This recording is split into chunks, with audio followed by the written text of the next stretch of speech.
What's going on, everyone? Welcome back to my YouTube channel. In this video you're gonna find out how to produce minimal deep tech like Joko, aka KOLTER, STUSSY, or also other music producers. Trying to produce the music like from KOLTER or from STUSSY is definitely a very desirable goal because their sound is very unique.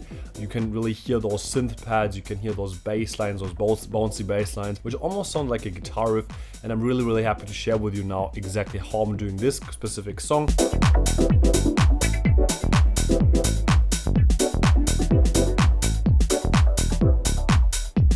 Make sure you like this video, subscribe to my channel to not miss out any minimal deep tech or tech house production tutorials, and let's get straight into FL Studio. What differentiates the music from STUSSY or from KOLTER to other minimal deep tech producers is that they have this one specific sound. The sound is usually those like pads, and it's really difficult to produce them. I have a few samples here prepared for you, and I have also a few ideas, but let's start first of all straight away with the kick and the bass relationship. So usually for the bass we use a combination between a square wave and a saw wave, which is like this one here. And also, as you can see as well, is that this little low pass filter opens up almost like a plucky sound every single time we play the sound. Not like this. If you do this, you can definitely hear a lot the saw wave, but we don't want that.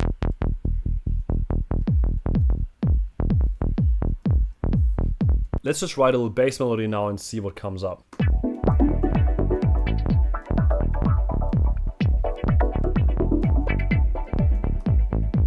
Those pads you can hear in the background are actually samples you can get from the Piff shop, where basically you find all those Joko samples. This is not a sponsored video, by the way. This is completely for free. Let's quantize all of this.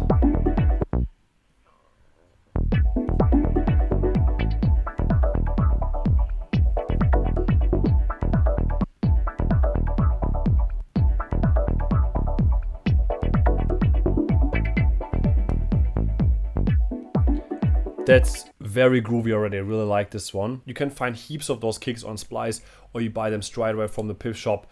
They're really nice kicks. This is a Piff kick as well. But you can find also from Evolution of Sound very similar kicks. Oh, that's a hi-hat.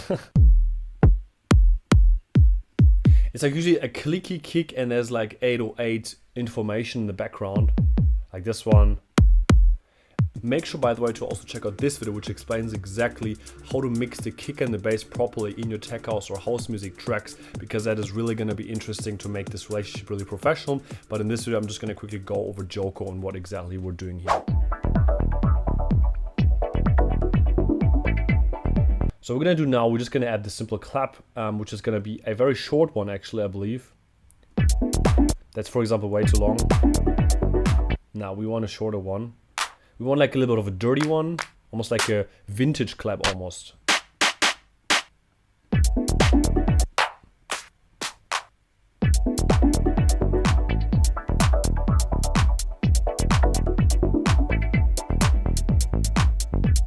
Add a bit of reverb.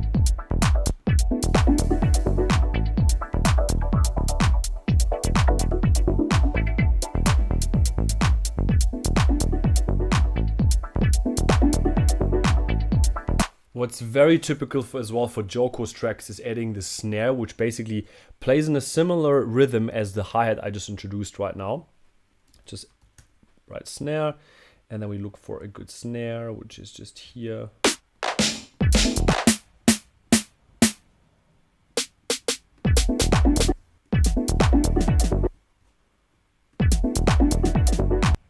Perfect. This snare sounds really nice. Let's quantize it.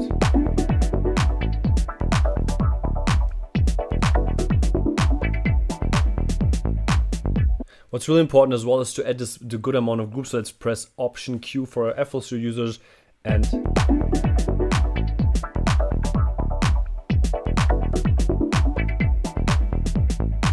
that's usually the moment where FL Studio crashes down. You have to restart the whole process. We have to be really careful here. Let's do the same thing now with the bass line. So Command A and then Option Q.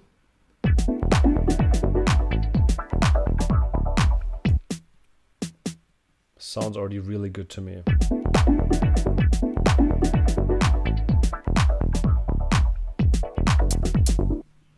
Okay, let's add now the hi-hats, which I believe should be a very simple open hi-hat. Let's just look at what we have here.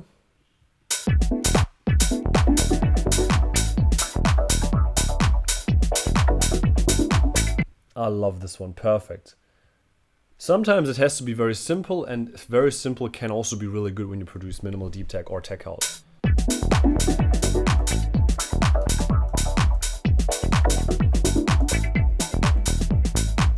Quantize it. You see, and adding those little elements now make total sense in especially his tracks.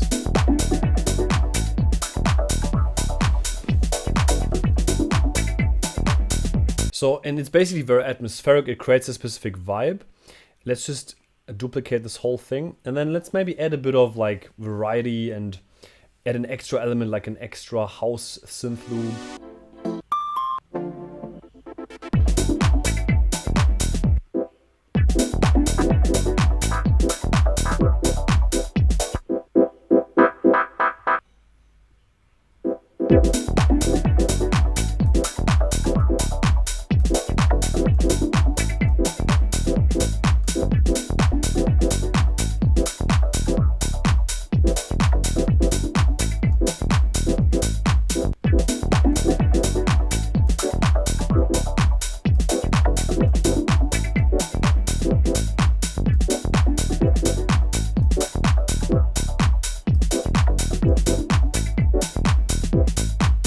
As you can see already, those specific elements, they come into this track at specific offbeat timings. They're not going off on the beat, they're going with a little bit of groove, a little bit off the beat, then they'll go on the 16th note, then like not exactly always on the 1 or on the 2 or on the 3 and the 4. They're sometimes on the in-between, read between the lines. Really important is as well that you add a little sidechain compression to, for example, the instruments or the synth loops. You want to make sure that the kick is punching through every single time it is playing.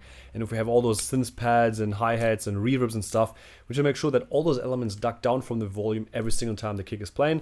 For that, I have a specific channel, which is the instrument, high instrument bus, and I have this Fruity limiter already installed in there, and then which is already connected to the kick. Saves you heaps of time. By the way, if you want to get this specific template, this mixing template, which is going to save you a lot of more time, definitely make sure you go on the link in the description. This video is sponsored with Scraps Audio.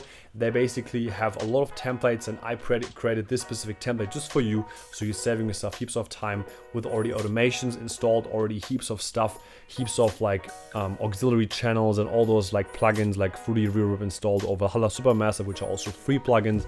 Make sure you check out this video as well, which explains exactly how to produce tech house or how to produce filthy tech house. Otherwise, guys, make sure you like this, subscribe to my channel. Also, make sure you follow me on Spotify. The link for that is under this video. I have a few new tracks coming up the next weeks, so definitely make sure you check that out, guys.